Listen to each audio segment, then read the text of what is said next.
안녕하십니까. 여의도 24시입니다. 오늘 역시 여론조사에 대해서 얘기를 해보겠습니다. 여론조사 얘기를 자꾸 하게 되는데 그럴 수밖에 없습니다. 엉망진창입니다. 어떻게 이런 여론조사들이 지금까지도 이렇게 버젓이 우리 국민들한테 여론조사를 앞시이고 실시가 되고 그 결과가 공표가 되고 그 결과를 인용한 기사들이 우리 국민들한테 이렇게 전달이 되는가. 그로 인해서 만약에 생각이 바뀌고 그로 인해서 만약에 이 선거 분위기가 바뀐다면 그것도 일종의 민심 왜곡, 선거 조작 이런 비판을 자초할 가능성이 크지 않습니까? 그렇기 때문에 그런 비판을 미연에 방지하기 위해서라도 사전에 이렇게 꼼꼼히 체크를 해야 되고 저 같은 사람들이 이렇게 지적을 해야 되는 거 이거 너무나 당연한 겁니다. 여러분들 그 기사 접하셨습니까? 이재명 더불어민주당 대표를 우리 국민들이 가장 신뢰한다. 여야 주요 정치인 중에서. 이 기사 접하셨습니까? 접하셨을 겁니다. 아마 보신 분들은 깜짝 놀라셨을 겁니다. 어떻게 아무리 그렇다고 하더라도 그 이재명을 신뢰한다고? 이런 생각을 하셨을 겁니다. 근데 여러분들 그 얘기를 해보겠다 그겁니다. 그게 얼마나 심각한 오류 위에서 진행된 여론조사의 결과인가. 한번 그걸 따져보겠습니다. 이 해당 여론조사 뉴스토마토가 의뢰해서 미디어토마토가 3일부터 4일까지 전국 성인 남녀 1010명을 대상으로 실시한 여론조사 결과입니다. 그 결과 뭐라 그랬냐. 다음에 인물 중 여야 주요 정치인 중 누구를 가장 신뢰하느냐 이렇게 물어봤는데 그중에 40.6%가 이재명 더불어민주당 대표를 신뢰한다. 가장 신뢰한다. 이렇게 꼽았다고 하는 겁니다. 이해가 되십니까? 2위가 누구였냐면 한동훈 국민의힘 비상대책위원장입니다. 28.4%입니다. 3위는 윤석열 대통령입니다. 11.5%입니다. 그리고 이준석 개혁신당 대표 6.4%. 그 마지막 보기 중에 마지막 총 그러니까 5명 중에 한 사람을 택이라는 거였는데 마지막은 이낙연 새로운 미래 대표 5.2%였습니다. 이 외에 없음 6.4%, 잘 모름 1.4%였습니다. 여러분들 이상한 점 느끼지 못했습니까? 먼저 그 논란의 이재명 각종 범죄 혐의와 의혹에 의해서 법원에 출석하는 것만으로도 시간이 부족한 그 이재명 더불어민주당 대표를 우리 국민이 가장 신뢰한다고 10명 중에 4명이 신뢰한다. 40.6%가 신뢰한다. 이재명, 한동훈, 윤석열, 이준석, 이낙연 이 중에서 우리 국민이 가장 신뢰하는 사람은 이재명이다. 일단 여기서부터 고개를 갸웃거릴 수밖에 없는 분들이 많이 계실 겁니다. 근데 그건 어쨌든 개인의 정치적 판단이고 어떤 특정인에 대한 호호 불호이기 때문에 그거를 이제 우리가 어떻게 객관화할 수가 없지 않습니까? 그럴 수도 있다고 생각을 합니다. 그런데 이런 결과를 나오게 한 원인이 순전히 이재명을 좋아하는 사람이 많기 때문에 이재명을 신뢰하는 사람이 많기 때문에 그렇다고 한다면 이의를 제기할 필요가 없지만 그렇지 않다는 겁니다. 그래서 그 이유를 얘기해 보겠습니다. 그 원인 역시 여론조사 질문의 오류 때문에 그렇습니다. 제가 분석한 결과에 따르면 뭐냐면 이렇습니다. 그러니까 이런 거를 보니까 제가 여론조사 결과를 맹신하지 말라고 계속 말씀드린 겁니다. 그 여론조사 결과를 아무런 검증 없이 보도하는 언론 매체도 믿지 말라고 말씀드린 겁니다. 정말 심각한 겁니다.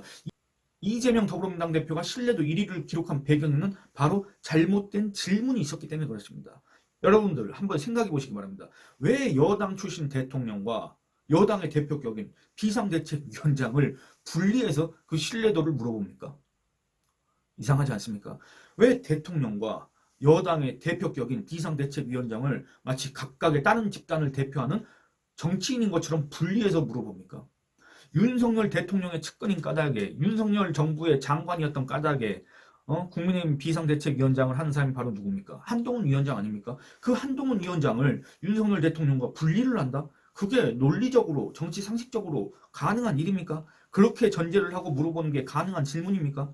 중앙선거 여론조사 심의위원회에 들어가서 이 여론조사 상세 내용을 살폈습니다. 아직 결과 분석표는 공표하지 않았기 때문에 질문지만 올라가 있습니다. 이 질문지를 살펴봤습니다. 그랬더니 역시나 이렇습니다.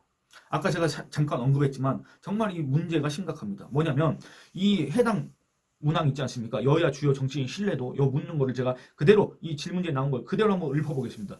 선생님께서는 다음의 인물들 중 누구를 가장 신뢰하십니까? 이름을 순환해서 불러드리겠습니다. 1. 윤석열 대통령님은 1번, 2. 이재명 민주당 대표면 2번, 3. 한동훈 국민의힘 비상대책위원장이면 3번, 4. 이준석 개혁신당 대표면 4번, 5. 이낙연 전 국무총리면 5번, 6. 없다면 6번, 7. 잘 모르겠다면 7번을 눌러주세요. 이렇게 되어 있습니다. 그대로 읽어드렸습니다. 단 한 글자도 제가 바꾼 일이 없습니다. 질문지 그대로입니다. 여야 주요 정치인이라고 해놓고 현직 대통령의 이름을 넣는 의도는 뭡니까? 여러분들 그 의도 뭐라고 생각하십니까? 그 의도에 대해서 공감을 하십니까? 일부나마 조금이나마 이해를 하십니까? 대통령을 이재명, 한동훈, 이준석, 이낙연과 지금 동급이라고 지금 생각하는 겁니까? 대통령을 그들처럼 어떤 정당에 소속돼서 정치 활동을 하는 정말 말 그대로 정치인이라고 생각하는 겁니까? 대통령을 차기 대권을 위해서 뛰는 이재명, 이준석, 이낙연, 한동훈 뭐 이런 사람들과 같은 처지에 있는 사람이라고 생각을 하는 겁니까? 애초에 그 기본 발상 전제부터가 잘못됐지 않습니까? 그 전제부터가 심각한 오류를 안고 있지 않습니까? 그런 비판을 자초할 제기될 가능성이 너무나도 크지 않습니까? 그리고 결정적으로는 이겁니다. 결정적으로는 윤석열 대통령과 한동훈 위원장을 분리하고 그 지지층을 분열시키는 듯한 그걸 조장하는 듯한 그런 질문을 왜 했을까? 이런 생각이 든다 그겁니다. 예를 들어서 2번 이재명은 더불어민주당 대표지 않습니까? 그리고 몇 번이요? 이준석. 4번 이준석. 개혁신당 대표지 않습니까? 5번 이낙연. 새로운 미래 대표지 않습니까?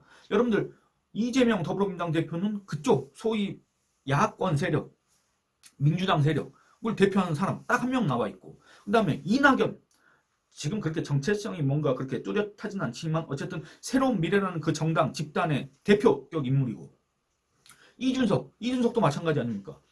국민의힘에서 탈당해 나온 그리고 뭐 반윤인지 뭔지 잘 모르겠지만 어쨌든 거기도 정체성이 뚜렷하지 않지만 어쨌든 국민의힘에서 떨어져 나온 그 세력, 그 집단, 그 정당의 대표가 이준석 씨 아닙니까? 그런데 왜? 뭐 때문에 윤석열과 한동훈 이렇게 됐을까? 아니 그렇지 않습니까? 다 한 정당의 대표들인데 그럼 국민의힘도 한동훈만 물어봤어야 되는 거 아닙니까? 그게 공평하고 공정하고 타당한 질문 아니겠습니까? 그런데 난데없이 윤석열 대통령을 거기다 끼워 넣는다? 윤석열 대통령이 어디 당원입니까? 국민의힘입니다. 한동훈 위원장은 어디 소속입니까? 국민의힘입니다. 그 사람이 지금 대표격으로 활동하고 있지 않습니까? 그런데 다른 당은 다 한 명씩 물어봤으면서 왜 국민의힘은 윤석열 대통령과 한동훈 위원장을 분리해서 물어봤느냐 그겁니다. 단순 실수입니까? 아니면 어떤 속셈이 있었습니까? 이거를 묻지 않을 수가 없습니다. 여러분들도 아마 제 얘기를 들으면 그거를 의심하지 않을 수가 없을 겁니다. 윤석열과 한동훈을 신뢰한다는 응답자 비율을 제가 합해봤습니다. 총 39.9%에 달합니다. 여러분들 앞서 이재명 신뢰도가 몇이었습니까? 40.6%였습니다. 그러면 윤석열, 한동훈, 이재명 요 차이는 불과 0.7%포인트밖에 되지 않습니다.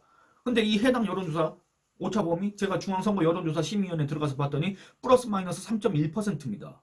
그럼 뭔 말입니까? 윤석열, 한동훈, 이재명 간의 그 차이 있지 않습니까? 0.7%포인트?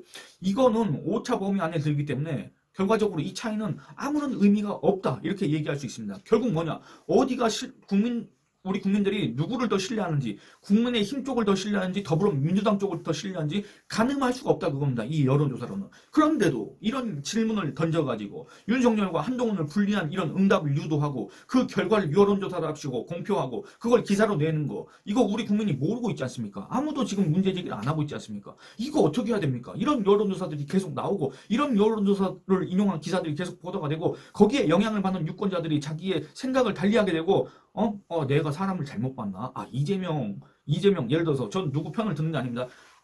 예를 들어서 이재명이 온갖 범죄 의혹을 받는 사람인데 내가 뭔가 사실을 잘못 알고 있었나? 이런 착각, 오해를 하게 될 가능성이 크지 않습니까? 그 반대의 경우도 마찬가지입니다. 그 누구든지 간에 이런 잘못된 질문 설계에 의한 여론조사에 영향을 받을 수 있다고 봅니다. 저도 만약에 이 내용을 안 봤으면은 중앙선거 여론조사 심의위에 들어가서 이 내용을 안 봤으면은 그리고 그 해당 기사 내용을 꼼꼼하게 보지 않았으면은 뭐 이런 여론조사 결과가 다 있어 하고 그냥 넘어갔을 겁니다. 근데 내용을 자세하게 살펴봤더니 역시나였습니다. 여러분들 이거 정말 제 영상을 보시는 분들이 그렇게 많지 않은 게 정말 안타깝습니다. 이거 우리 국민들이 다 알아야 됩니다. 여러분들 주변에 좀 많이 이렇게 전파를 해주시길 부탁드리겠습니다.